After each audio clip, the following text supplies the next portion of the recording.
Hey there, Eli again, coming at you from the fish room of Coventry. We've been showcasing a lot of the saltwater shipments lately. I figured it's only right that I talk about some of the new freshwater stuff that came in this past week.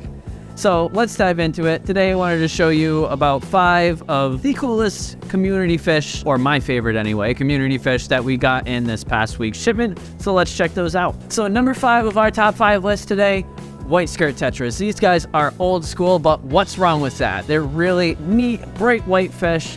It's honestly hard to beat that color in a community tank. These guys are kind of a larger tetra, probably max out about 2 inches, 2 1/4. So they're a little bit bigger than some of your other tetras, and they are definitely wide-bodied tetras. So they take up a good amount of room in the tank. However, it's hard to beat this pearlescent white that these fish have. And with these nice long fins, they just make a really interesting presence in a small school. So definitely appropriate for just about any community tank. Potential for fin nippage of other fish that might have long fins, but beautiful fish regardless. Should get along with just about anything. Alrighty, number 4 on our list today is these Siamese algae eaters. A few shipments ago, we got some in that were a lot smaller, but these guys are much more close to full grown. I would say most of these guys are probably 3.5 inches long, whereas they might top out maybe 4 to 5 inches in length. And these guys are most of the way there already. What's great about these fish is they're really good algae eaters, as the name implies, especially with any of these filamentous type of algae, say like green hair algae. And these guys are even known to eat blackbeard algae if that's something that you run across in your tank. For a planted aquarium, these guys are a great addition. I would say they probably really need a 50-gallon tank or larger, considering that full-grown size. However, they are decently peaceful. They are one of the kind of like bottom-dwelling shark-like fish that are not terribly territorial with each other.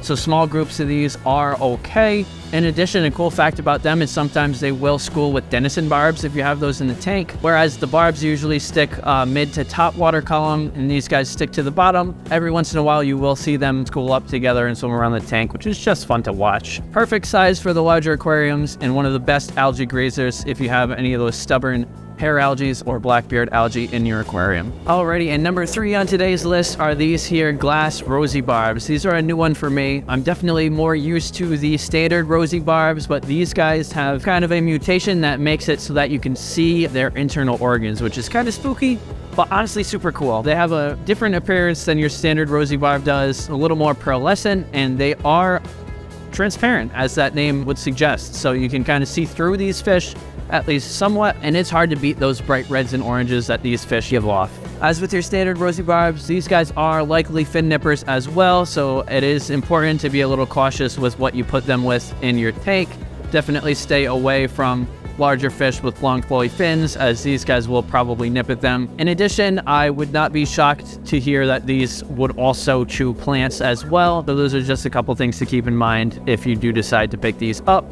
However, they'd be a great schooling presence, a really nice, bright, and fun fish to watch for just about any community tank. For number 2, I've got another old school classic aquarium tetra in front of me here. These are silver tip tetras. These guys are the Guy Fieri of the tetra family. As suggested by that name, silver tip, all the margins of their fins have these frosted tips to them. Just kind of a neat appearance. Beautiful little schooling fish. Kind of interesting is that the males and females are a little bit different shades of color, whereas these males are a little more close to orange in shade. The females are a little more, honestly, silver or greenish. So it makes kind of a cool appearance in these larger schools where you have both of those things going on. Similar to, say, cardinal tetras or rummy-nosed tetras, these guys are some of the tightest schooling tetra species out there. Adding a large school of these to your aquarium will often give you a really cool schooling appearance. These fish generally do not stray far from one another, and they'll very tightly school from one side of the aquarium to the other. Max size for these guys is probably about 2 inches as well, but they're a little more slender bodied than, say, those white skirt tetras were on the other side, so they don't tend to take up as much room in the tank. Definitely a great tight schooling, active fish for your community tank.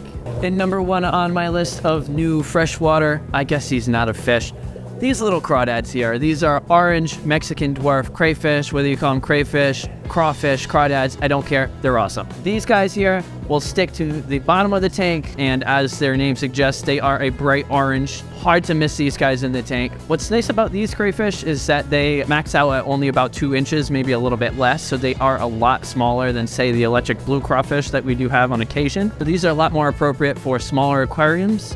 And considering they have much smaller max size, they're also a lot safer to put with other fish. With the larger species like the electric blue crayfish, you do sometimes run the risk of them nipping at especially some of the bottom dwelling fish. But as you see, these cherry barbs spend a lot of the time awfully close to the bottom here, and these small little Mexican dwarf crayfish do not pay them any mind. Similarly, some of the large species of crayfish tend to nip at plants, but the Mexican dwarfs, considering their smaller size, are a lot less destructive, and they're a lot more prone to sticking to one spot in the aquarium.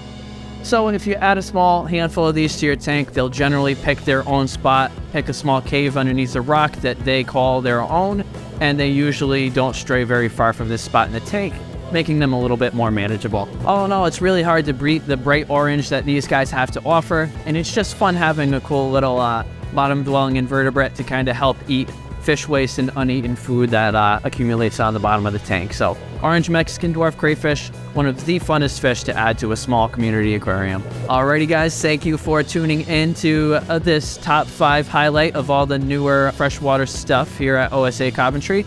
That is not to say this was all of our selection, and that is just my top 5 picks of the day. So come check us out if any of this stuff is catching your eye, or check out all the other stuff that we have to offer. As always, keep it fishing.